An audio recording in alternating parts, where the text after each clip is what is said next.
Let me tell you, I was so excited to hear that Animal Crossing New Horizons was getting another update. I thought the game was dead. They said the game was dead. This will be the last major free content update for Animal Crossing New Horizons. Then they suddenly announced it. That's fantastic. Don't get me wrong, the update promised a lot of features that are great to see. Another home storage expansion is greatly welcomed, along with the ability to store flowers. I had so many strewn across my island. What's more, Resetti can be commissioned to reset the island, or the beach, or a specific area, making redecorating so much easier. Crafting can now pull items from your storage, and you can craft items in bulk rather than one by one. That's awesome. The new cabin hotel might not appeal to everyone, as it is a watered down version of Happy Home Paradise, but that's fine. It provides more activities to do each day, as well as a way to unlock new items. Speaking of, there's new crossover items from Nintendo, Lego, Zelda, and Splatoon. I believe those last two need amiibo, which isn't ideal, but I always welcome more items.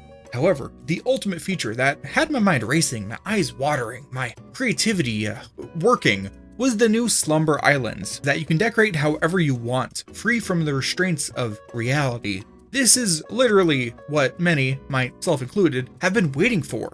But after checking out the mode and spending some time in it, I was left disappointed. To explain why, I need to first acknowledge that the foundational mechanics are all here. You can choose the size of the island, change the time of day, toggle on or off rain, place furniture, paths, cliffs, bridges, inclines, fences, and even move/decorate the interior and exterior of your home. That's all great, but now here's what's missing. You cannot change the season. This dreamland is stuck matching the outside world. This means that while you can create your tropical jungle, spooky witch forest, pumpkin spice retreat, and so on, your Slumber Island design may not match the season for 3/4 of the year. For a mode about getting creative, that seems pretty limiting. What's more, that house of yours, it's the only building on the island, and you cannot remove it. So if your dreamscape doesn't include a home, you'll have to shove it into a corner, maybe on a beach, and anything involving villagers is basically pointless. Not only can you not have villager houses, but any villagers you spawn in will aimlessly wander around and then disappear when you leave the Slumber Island, meaning you have to respawn them every single time and you can't create pre-made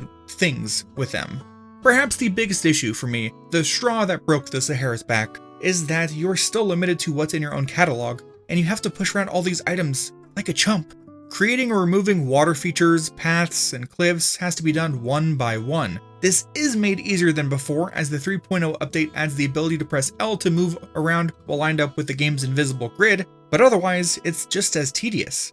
When it comes to placing objects, yeah, you can have as many of a given thing as you want, but if it has any color or pattern variation, you have to select those options in the menu every single time. It's so frustrating, especially because they've already proven that it doesn't have to be this way. In the Happy Home Paradise DLC, you can decorate the outdoor sections of homes with the decoration mode. I would understand that using that decoration mode shouldn't be possible while other players are present, but for when flying solo, why not let us decorate freely? This is supposed to be a land of make-believe, so why are you making this so tedious? Perhaps there's a reason that this function wasn't added. Maybe it's too taxing for the Nintendo Switch's hardware. If that was the case, you could have made it exclusively possible in the Switch 2 edition or only usable on smaller sized islands. That would not be ideal at all, but it would at least make sense and be a solution. If there's no technical limitation preventing the use of the decoration mode outside for Slumber Islands, then the only other thing I can think of would be that its inclusion would make Happy Home Paradise less unique, and therefore lower its value. That is a very pessimistic line of thinking, but definitely possible, at least in my estimation of Nintendo as a company. Note that I said Nintendo and not the developers, because when it comes to big decisions like this, I think it's the company that should be blamed, not the developers, because we know who has the power here. As for those other issues I raised, I will admit that it would take additional time spent designing, programming, and writing to make those things possible on Slumber Islands. For example, if you allow the player to place a villager's house on a Slumber Island, do you make that house enterable? If not, you would need to have some kind of feedback when interacting with the door. If you can enter them, well, I don't know how much would need to be changed unless villagers were allowed to be persistent, and then you have to decide whether or not the villagers can freely enter or only exist inside of the building, and in which case you probably need extra text whenever you try to place a villager but they already exist inside of a building, or vice versa. Similar but no doubt more complicated decisions and work would need to be done regarding Nook's Cranny, the museum, and so on. That is all legitimate work that would have to be done, but I think the developers are capable and competent enough to do it, so why didn't they?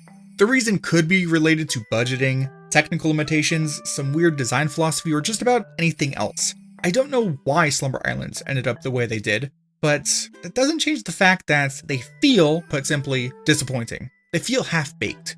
I just don't like what we got because I feel like it doesn't deliver on the idea's potential. It does not, as Marnie Condor said, spark joy.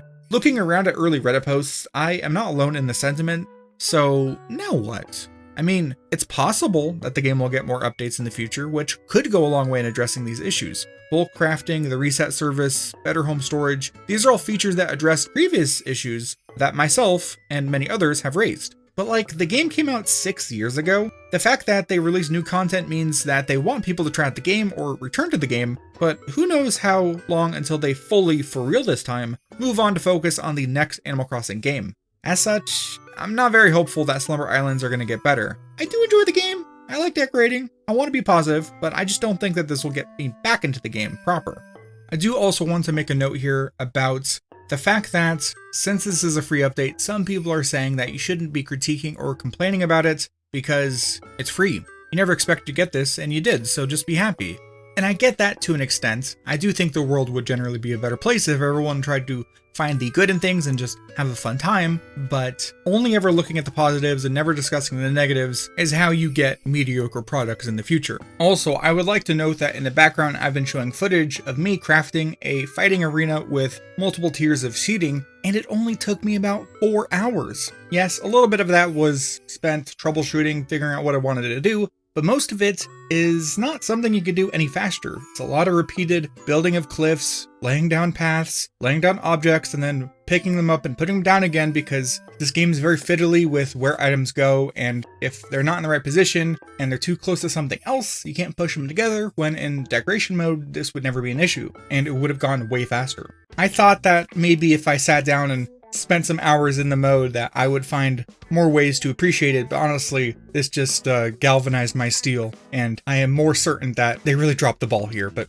anyways. Hopefully it goes without saying, but just in case, just because I don't like aspects of this update doesn't mean that you can't like those same aspects of this update. If you enjoy Slumber Islands, the hotel, all that stuff, then that's awesome. If this is the update that gets you back into the game or gets you into the game for the first time, and you have fun, then I will celebrate the update for that, even if I think it should have been done better or done differently in some ways, shapes, or forms.